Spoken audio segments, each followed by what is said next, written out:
consistent supply to the petrol pump should come. Menteri Rang ba ke jela ukon rat ke sangma ula Pyndep ba ka Sorkar ka kermen bakan la ban Pyndep ya kathong ban chna ya Kumba iwe point sau lak Tylli ki Iing Hapoh ka scheme Pmay na ka benta Snem mang tingka 8,000 arpulai 8,000 arpusau la ban pen kan mau ba la penlong ya ka jingyalang ban khmi binya halor ka jing pentrai kam ya ka scheme Pradhan Mantri Awas Yojana ha Meghalaya hinin kasngi ka ba la penya da Menteri Rang ba ka jilla hadin jong kani ka jingyalang Menteri Rang ba ka jilla ulaong bakila bu ya ka thong ban Pyndep ya baro ki Iing ki baladon ha ka thup bat ki badang saateng na ka jingyarap bayo na ka Sorkar pedeng. So this year is a very important year for the Pmay project. Just to give you a comparison,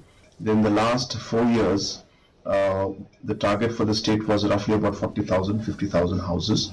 And this year alone, 2023, 2024, we have a target of 1,40,000. And this has happened because we have been really engaging with Government of India,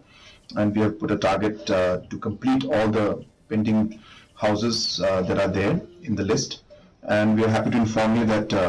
Government of India is cooperating and is engaging and discussing with us in detail. Lapen long ya